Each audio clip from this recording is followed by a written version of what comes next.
rendez-vous Forum Santé en compagnie d'Alain Pestalozzi, comme d'habitude. Bonjour Alain. Bonjour Maria. Bonjour à Tu me tous. parais plus grand là? Non, c'est pas grave. Oui, mais j'ai dû jouer avec mon tabouret, c'est de la triche. C'est de la triche, ok.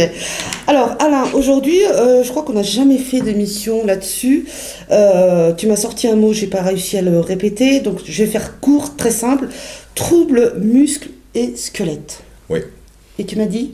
Les troubles musculo-squelettiques. C'est tout ce qui touche les difficultés qui se passent entre les muscles, qui font qu'on bouge. Ouais. Le squelette, notre charpente, D'accord, ouais. donc vrai. qui fait qu'on tient debout, hein, l'ossature, et la transmission entre ça.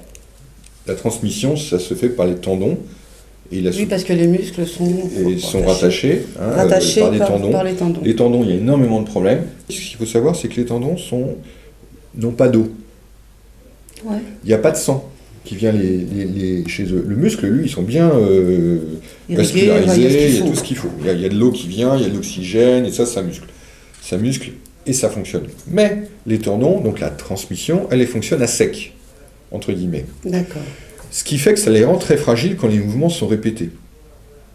Et qu'est-ce qu'on peut faire pour éviter que le tendon travaille à sec? Nous allons faire de la prévention, cher ami. Et on va faire de la prévention. Voilà. Et la première des préventions, c'est quoi?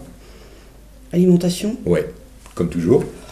Bravo, des années avec ça. Au bout de quelques années, quand même.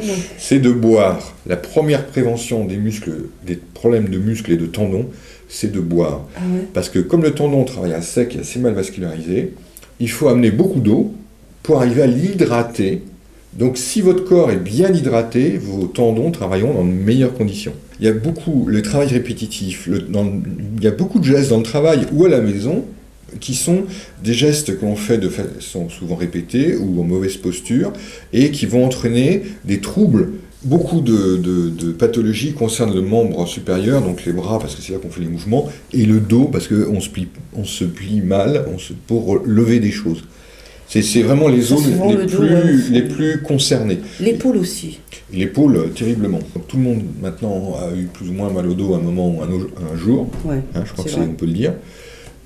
Pourquoi? Parce qu'on persiste à lever les choses loin du corps, à attraper, à se baisser à bout de bras sans plier ses genoux. Donc, le grand secret de la prévention des maux de dos, c'est de plier les genoux pour garder le dos droit, pour lever les choses et prendre les choses le plus près de son corps et monter le long du corps.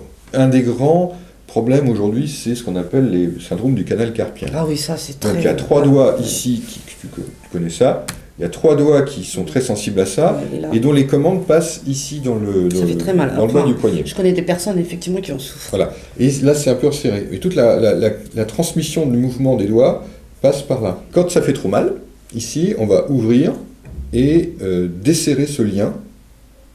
C'est desserré, ça fait pas un nœud parce que souvent ça fait comme un nœud, mais on desserre ce lien pour soulager ce syndrome du canal carpien. Alors, le syndrome du canal carpien, donc c'est courant, ça fait mal la nuit, c'est souvent la nuit qu'on a mal. Ouais, moi, il y a des fourmillements. Il y a des fourmillements, et puis après, il y a un moment, on arrive à même plus pouvoir porter... ne serait-ce qu'une éponge pour nettoyer la table. On n'arrive plus à lever. Le canal carpien, c'est 200 000 opérations par an. C'est énorme. C'est énorme. Et on pourrait diminuer de moitié les opérations de canal carpien simplement par des aménagements d'organisation de la vie au quotidien. Poste de travail et vie à la maison, les deux. Les deux. J'ai remarqué maintenant en informatique les souris. Ouais. Les souris. Ça, c'est super bien.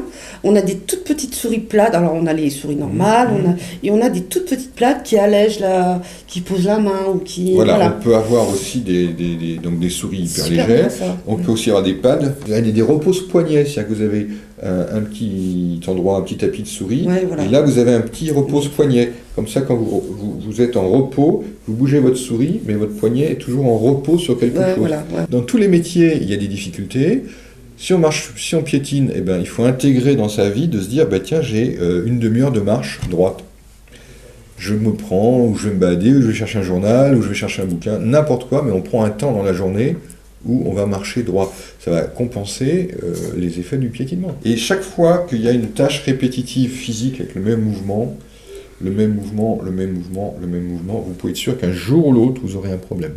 Donc essayez au maximum comment dirais-je, de jouer différemment avec votre corps.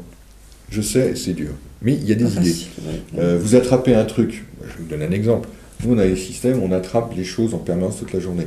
Je me suis rendu compte que quand on, tout simplement en se mettant sur la pointe des pieds, on réduit la levée de son bras, et ce qu'on a gagné un petit peu, et puis ça fait faire travailler ses mollets.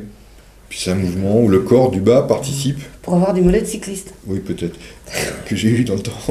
Mais en même temps, votre hauteur de bras, elle est moins engagée. Vous avez utilisé. Donc l'épaule est moins engagée. Je sais que j'ai eu un peu des soucis d'épaule, musculo-tendineux, tout ça comme juste ça. Avant les fêtes, c'était voilà, j'ai été opéré et tout, c'est horrible. Donc je vous le déconseille. Pas d'être opéré, mais de souffrir. À chaque fois, vous pouvez prévenir. C'est ça l'idée. Chaque fois, vous pouvez prévenir par une adaptation de votre mouvement. Vous allez vous gagner du bonheur derrière, quoi. Ouais, d'accord. Ça, c'est vraiment important. Il y a plein d'accessoires qui vont vous permettre de ne pas forcer sur vos tendons. Vous allez boire beaucoup d'eau et transformer quelque chose qui apparaît comme une fatalité en quelque chose de gérable. Et c'est pas pour faire plaisir au machin un tel un autre, c'est pour vous, c'est pour votre corps et le respecter. Le rendez-vous Forum Santé s'achève. On se dit à très vite, Alain ? À très vite, oui. À très vite. Merci beaucoup. À bientôt. Au revoir.